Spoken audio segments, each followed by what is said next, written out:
have another paper 2022 University of Karachi Department of Chemistry. Number one question is electron spin resonance region electromagnetic radiation analysis.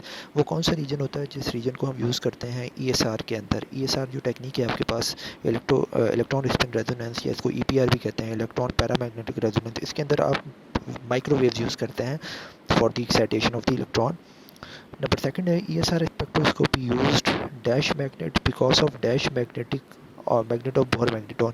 तो हमारे पास जो issue आता है वो magnets का आता है कि मैग्नेट्स आपके पास कैसे होने चाहिए, पावरफुल होने चाहिए। सो जिसका बोहर मैग्नेट्रॉन कम होगा तो उसकी पावर भी कम होगी। तो हमें पावरफुल मैग्नेट चाहिए होते हैं कि हम इलेक्ट्रॉन्स को जो है वो हायर स्टेट में लेके जा सकें। Which of the following will not show the electron spin resonance. इसमें से कौन सा ऐसा है जो इलेक्ट्रॉन स्पिन रेजोनेंस शो नहीं करता। तो फ्री रेडिकल अगर कहीं पे भी होगा, जब हम ईएसआर डिस्कस करते हैं तो आपको ये पता होना चाहिए कि आपके पास ऐसा कंपाउंड हो जिसके पास फ्री रेडिकल हो, यानी कि फ्री उसके अपना एक इलेक्ट्रॉन किसी को जो है वो डोनेट किया हो। सो इस टाइप के जो रेडिकल्स होते हैं, जैसे कि हाइड्रोजन है, हाइड्रोजन के पास एक इलेक्ट्रॉन है, लेकिन ये इसका मॉलिक्यूल हम देख लें, क्योंकि मॉलिक्यूल को एनालाइज करते हैं वहाँ पे। यहाँ पे मैं आपको थोड़ा सा ईएसआर का कॉन्सेप्ट दे दूँ तो ये दो आपके पास हाइड्रोजन के मॉलिक्यूल्स हैं और ये एमओटी में अगर आप देखें तो ये एक इलेक्ट्रॉन जो है वो हाइड्रोजन 1 के पास था और एक इलेक्ट्रॉन इसके पास था, और आपके दोनों इलेक्ट्रॉन्स ग्राउंड स्टेट पे आ गए।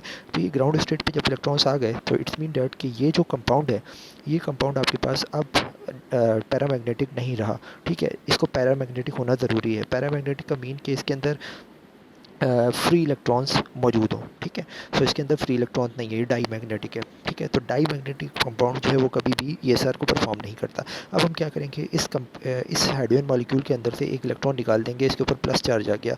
जब इसके ऊपर प्लस चार्ज आ गया, अब आप यहाँ से एक इलेक्ट्रॉन रिमूव कर दें। ठीक है, एक एक इसका जो हाइड्रोजन है उसके पास इलेक्ट्रॉन ही नहीं है, तो एक इलेक्ट्रॉन आ गया। अब यहाँ पे जब ग्राउंड स्टेट में एक इलेक्ट्रॉन आ गया, अब ये पैरामैग्नेटिक बन गया, अब ये रेडिकल बन गया। तो जब भी ये रेडिकल कोई भी कंपाउंड बन जाता है तो इसके जो एक इलेक्ट्रॉन है वो कम हो जाता है कंपाउंड से, तो ये पैरामैग्नेटिक बन जाता है। और जब ये पैरामैग्नेटिक बन जाता है, अब ये ईएसआर सिग्नल को शो करेगा।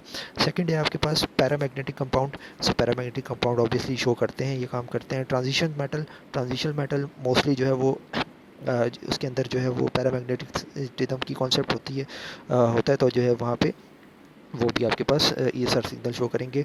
सो ऐसा कोई भी नहीं है यहाँ पे इस ऑप्शन में जो ईएसआर सिग्नल आपको ना दे। Unit of the magnetic field strength is, magnetic field strength का जो यूनिट होता है वो हम या तो गॉस लेते हैं या टेस्ला लेते हैं। ठीक है, खाली टेस्ला भी ले सकते हैं, खाली गॉस भी इसका यूनिट होता है। डी बाय जो है वो इसका यूनिट नहीं होता। मैग्नेटिक फील्ड का यूनिट जो है वो गॉस और टेस्ला दोनों होते हैं। Hyperfine constant describe interaction between the electron with dash. Hyperfine में हम इलेक्ट्रॉन का जो हाइपरफाइन स्ट्रक्चर कुछ इस तरह का होता है। पहले आपके पास ग्रॉस स्ट्रक्चर आता है, फिर आपके पास फाइन स्ट्रक्चर की कॉन्सेप्ट आता है, फिर आपके पास हाइपर फाइन कॉन्सेप्ट आता है कि हाइपर फाइन स्ट्रक्चर। तो इस तरह से और स्प्लिटिंग यहाँ पे शो हो जाती है। ये जो स्प्लिटिंग होती है, ये स्प्लिटिंग होती है due to the electrons and the neighbourhood nucleus. जो आपके पास नाइबरहुड एटम्स के जो न्यूक्लियस होते हैं उनके उनके दरमियान जो इंट्रैक्शन होती है। सो जब भी एटम की इंट्रैक्शन उसके नाइबरहुड न्यूक्लियस की फील्ड से होगी, एटम के इलेक्ट्रॉन्स की इंट्रैक्शन नाइबरहुड न्यूक्लियाई की फील्ड से होगी, तो यहाँ पे हाइपरफाइन का कॉन्सेप्ट आता है। और फिर हम इसको कहते हैं कि ये हाइपरफाइन स्ट्रक्चर बन गया अब हमारे पास। सो यहाँ पे नाइबरहुड मैग्नेटिक न्यूक्लियाई से उसकी इंट्रैक्शन होगी, किसकी, इलेक्ट्रॉन्स की। नाइबरहुड इलेक्ट्रॉन्स से इंट्रैक्शन ऐसी कोई चीज़ नहीं है, मतलब स्पिन स्पिन इंट्रैक्शन से जो है हाइपरफाइन का कॉन्सेप्ट नहीं आता। डाई मैग्नेटिक मॉलिक्यूल ऐसा कोई नहीं है, ऑल ऑफ दीज भी नहीं हो सकता। नेक्स्ट क्वेश्चन है ESR spectrum of the free radical was observe as showed here. तो ये आपको एक फ्री रेडिकल का ईएसआर स्पेक्ट्रम दिया हुआ है। तो ये जब आप ईएसआर की डिटेल में जाते हैं तो आपको पता चलता है कि नाइट्रोजन 14 इसका करेक्ट ऑप्शन है। For DPPH free radical value, जिसमें आपके पास लैंड फैक्टर जी फैक्टर की वैल्यू हमें चाहिए है, किसके लिए, DPPH फ्री रेडिकल के लिए। सो DPPH फ्री रेडिकल के जो इसकी लैंड फैक्टर की वैल्यू होती है वो होती है 2.0036। ये एक जनरल मेमोराइज करने वाली चीज़ है कि आपके पास ये वैल्यू होती है उसकी। Next is the adjacent atom of nitrogen 14 can split the spectral line of an electron into.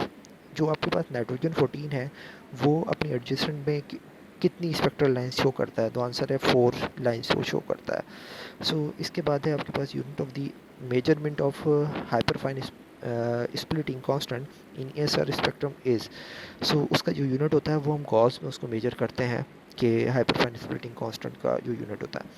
इसके बाद है the ratio of the peak splitting date can drive for 3 equivalent protons will be, 3 अगर आपके पास equivalent protons हैं तो उसके accord उसकी वजह से जो स्प्लिटिंग शो होगी वो क्या होगी, तो n+1 रूल लगाएंगे। n+1 रूल लगा के आपको पता चलेगा कि अगर 3 प्रोटॉन्स है तो n+1 लगा के आपका आंसर क्या आता है, 4 आता है। जब आंसर 4 आता है तो अब आप पास्कल ट्रायंगल पे जाएंगे, तो पास्कल ट्रायंगल आप देख लीजिएगा डिटेल में कि किस तरह होता है। तो वहाँ पे आपके पास जो रेशो आएगी 1:3:3:1 आ जाएगा। उसके बाद है derivative is usually record in ESR spectrum because of, अब यहाँ पे एक छोटा सा कॉन्सेप्ट है कि जो ESR का सिग्नल आता है वो इस तरह का ब्रॉड सिग्नल आता है और हमें जो है ये एनालाइज करना होता है कि इसकी पीक क्या है। तो हम इसको सही से एनालाइज करने के लिए इसको पीक सिग्नल बनाते हैं बाय यूजिंग फर्स्ट डेरिवेटिव लेके, इसका फर्स्ट डेरिवेटिव लेते हैं, ठीक है।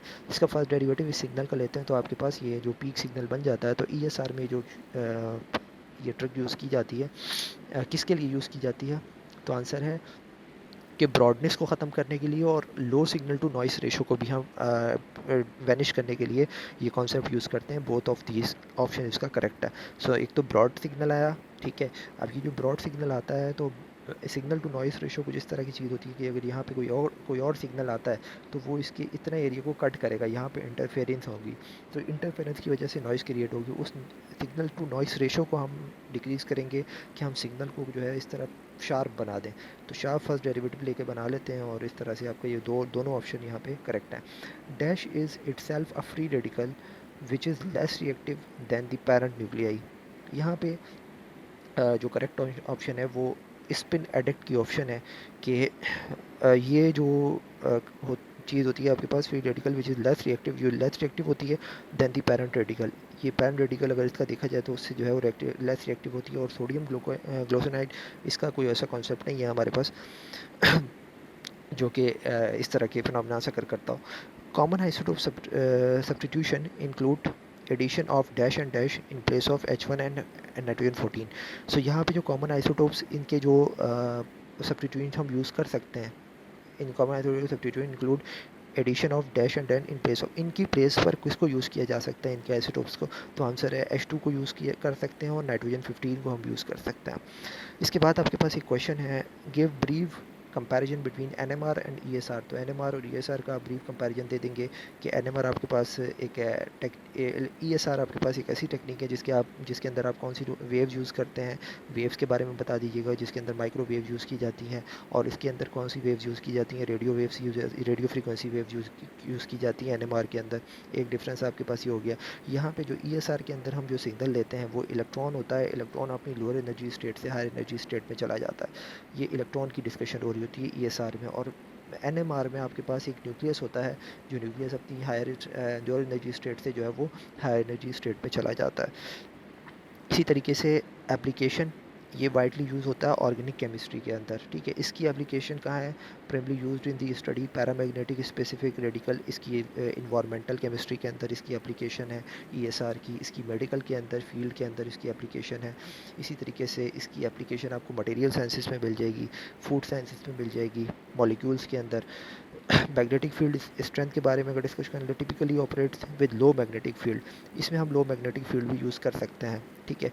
मैग्नेटिक फील्ड इसके रिक्वायर्ड हाई मैग्नेटिक फील्ड, जो इसके अंदर NMR के अंदर आपको मैग्नेटिक फील्ड हाई रिक्वायर्ड होती है। सो इस तरीके से आपकी कुछ चीज़ डिफरेंसेस बता सकते हैं और इन दोनों चीज़ों को एक्सप्लेन कर सकते हैं। यहाँ पे ESR स्पेक्ट्रम पावरफुल मैग्नेट, लो पावरफुल लो।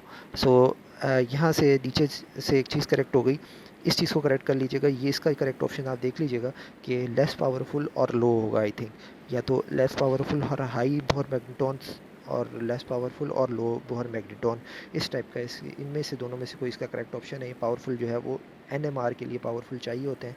बहरहाल ESR के लिए आपके पास या तो ये ऑप्शन होगा और या फिर आपके पास ये ऑप्शन होगा। इसको आप देख लीजिएगा। आई होप आपको ये पेपर जो है क्लियर हुआ होगा। So thanks.